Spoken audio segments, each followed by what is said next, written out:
Volcanoes यानी ज्वालामुखी को देखने के बाद आपके दिमाग में हिंसक धमाके वाले धुआंधार पहाड़ और लावा से भरी नदियां आती है जो उनके बीच में आने वाली सारी चीजों को तबाह कर देती है। ये सोचना काफी मुश्किल है कि इन ज्वालामुखी के पास खुद की इच्छा से कौन सा जानवर रहना चाहेगा। तो फिर इन एक्टिव टाइम बॉम्ब्स के अंदर रहने की बात तो छोड़ ही दीजिए, लेकिन सिर्फ इंसान ऐसी स्पीसीज नहीं है जो इन ज्वालामुखी के पास रहने की कोशिश करती है।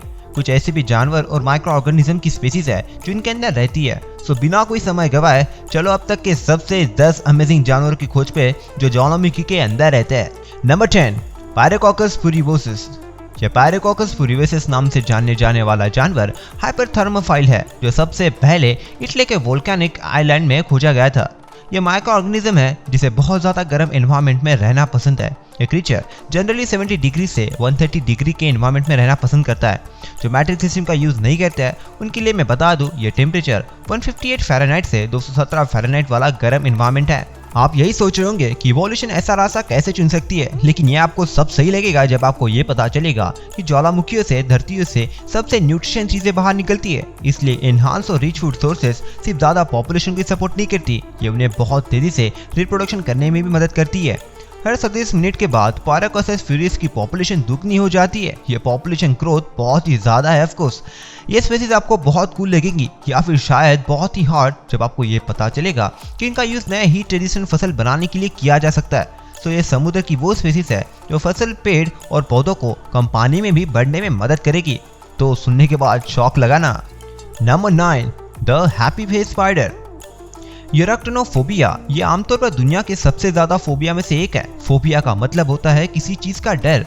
लगभग 50% महिला और 18% पुरुषों को मकड़ियों से डर लगता है, लेकिन इस मकड़ियों या फिर स्पाइडर पर स्प्रे फ्लेम थ्रोअर काम नहीं करता है। अगर टेक्निकली बात करते हैं तो ये स्पाइडर ज्वालामुखी के अंदर तो नहीं रहता है, लेकिन ये उन जंगलों में मुस्कुराते हुए रहते हैं जहाँ पर एक्टिव वोल्केनो मौजूद रहता है।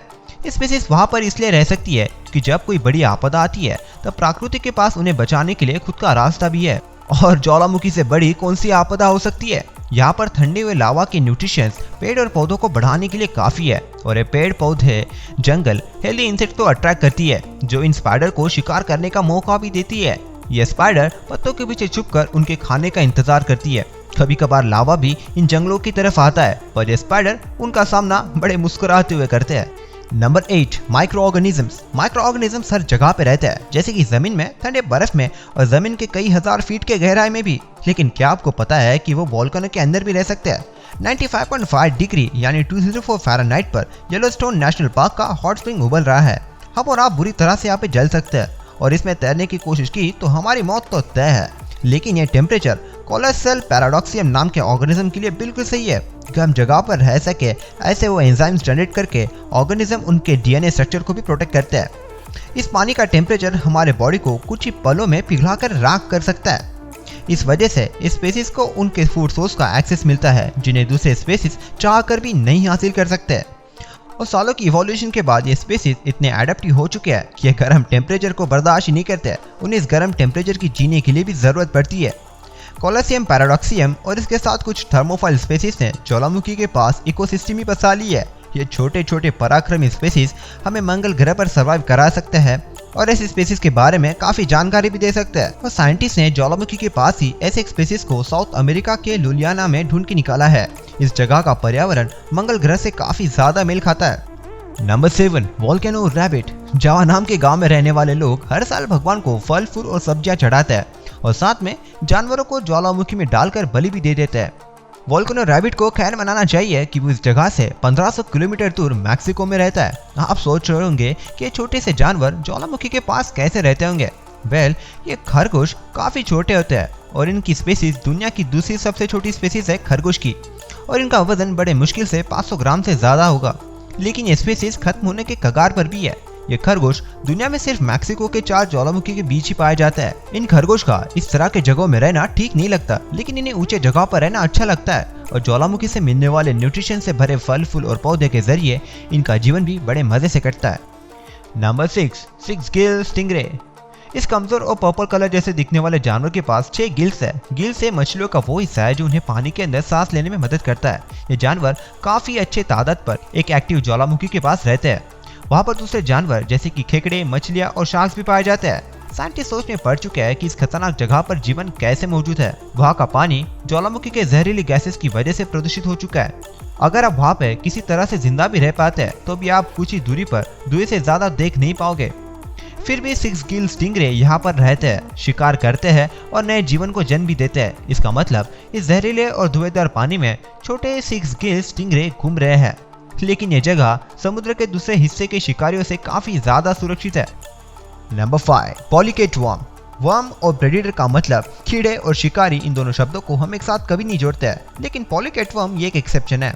यह वर्म यानी कीड़ा ये अच्छा शिकारी नहीं है, पर ये उन जगहों पर रहता है जो बाकी जानवरों को उबाल कर रख देता है। लेकिन पॉलीकेट वर्म की स्किन काफी सख्त है। ये गर्म पानी में रहने वाले वर्म्स 500 मिलियन सालों से भी ज्यादा धरती पर जी रहे हैं और पृथ्वी के 5 सबसे बड़ी अपघातों से बचकर यहाँ पर पहुंचे हैं। इतना सब कुछ जानने के बाद भी हम इंसानों को इन वर्म्स के रहने वाले जगह के टेम्परेचर पर विश्वास नहीं है। ये वर्म्स ज्वालामुखी के अंडर वाटर वेंट्स में रहते हैं। ये किसी मोंग का उबलते पानी में रहने जैसा ही है। इतने गर्म जगह पर रहना और शिकार करना और शिकारियों से बचना ये वर्म्स का डेली रूटीन है। Number 4, the Bosavi woolly rat. Papua New Guinea को ज्वालामुखी का घर माना जाता है, सो ये आपको काफी ज्यादा शॉकिंग नहीं लगेगा कि यहाँ का जीवन काफी उत्तम और लचीला है। पर कभी कभार यहाँ का पर्यावरण कुछ ऐसे क्रीचर्स को जन्म देता है जो पूरी दुनिया को सोच में डाल देता है, जैसे कि ये जायंट रैट। इन्हें सबसे पहले माउंट वसाबी में देखा गया था और इनकी एवरेज साइज आपके घर के जितनी होगी। अगर आपको चूहे से डर भी लगता होगा, फिर भी आपको इनसे डरने की कोई जरूरत नहीं है, क्योंकि ये प्रजाति के चूहे काफी इजी गोइंग और फ्रेंडली है। जैसे इनका नाम दर्शाता है, इन चूहों पर बड़े और घने बाल है। पर इन प्रजाति के बारे में ज्यादा तो पता नहीं है, पर इन्हें ज्वालामुखी के न्यूट्रिशन से भरे पर्यावरण में फल फूल और पौधे खाते हुए देखा गया है। लेकिन इतने अच्छे फूड सोर्सेस और आइसोलेटेड रीजन वाली जगह पर इन जैसे स्पीसीज का मिलना कोई आश्चर्य की बात नहीं है। Number 3, sharks. शार्क्स हमारे पृथ्वी के सबसे शानदार जानवरों में से एक है। शार्क की प्रजाति किसी और रूप में डायनासोर से भी पहले समय में पृथ्वी पर रहती आई है और ये कोई आश्चर्य की बात नहीं है कि यह जानवर किसी भी एनवायरनमेंट में काफी एडेप्टिव है। बर्नान फिलिस नाम के पीएचडी स्टूडेंट के हिसाब से यह शार्क की इमेज एक एक्टिव ज्वालामुखी वाले जगह से निकाली गई है। इस जगह का टेम्परेचर इतना ज्यादा था कि फिलिप्स और इनके दोस्तों को स्पेशल कैमरा का यूज करना पड़ा था। काफी समय तक पानी के अंदर हो रही घटनाओं की राह देखनी पड़ी थी, लेकिन फिलिप्स और उनके टीम को बड़ी मेहनत का फल भी मिला, क्योंकि उन्हें धुएं से भरे पानी में सिर्फ शार्क, खेकड़े और ज्वालामुखी की इमेज नहीं मिली। उन्होंने सबसे रहस्यमयी स्लीपर शार्क की अब तक की तीसरी सबसे क्लियर फुटेज निकाली। ये फुटेज काफी ज्यादा माइंड शॉकिंग थी, लेकिन उससे भी ज्यादा माइंड ब्लोइंग चीज तो ये थी कि ये फुटेज सोलोमन आइलैंड के पास में निकाली गई थी। Sleeper shark generally Japan, Antarctica और तलासमिया के पास पाए जाते हैं, पर ये स्लीपर शार्क की ये फुटेज तास्मानिया से 3000 किलोमीटर के दूरी पर पाई गई थी। नंबर 2, लोही श्रिम्प्स। ग्वाम के समुद्री पट्टी पर एक्टिव ज्वालामुखी उबलते पानी से लगातार गैसेस को निकालता है। ये ज्वालामुखी काफी बड़ा है। हम सिटी के बड़े हिस्से के साइज जितने ज्वालामुखी की बात कर रहे हैं, जो 12 मंजिला बिल्डिंग जितना ऊंचा है। यहाँ का पानी इतना प्रदूषित है कि इस पानी के पास आ रहे जानवरों के अवशेष आपको वेंट्स के ओपनिंग के पास मिलेंगे। लेकिन कुछ स्पीसीज इस जहरीले पानी में भी रह सकते हैं, पर लोही श्रिम्प्स की तादाद सबसे ज्यादा है। ये प्रजाति इनके जहरीले पर्यावरण का यूज इनके शिकारियों से बचने के लिए करते हैं। इनके टेंटिकल्स किसी फिल्टर की तरह काम करती है। ये उन्हें शिकारियों से तो नहीं बचाता, पर उन्हें बैक्टीरिया से भरे पर्यावरण में खाना खाने के लिए मदद करता है।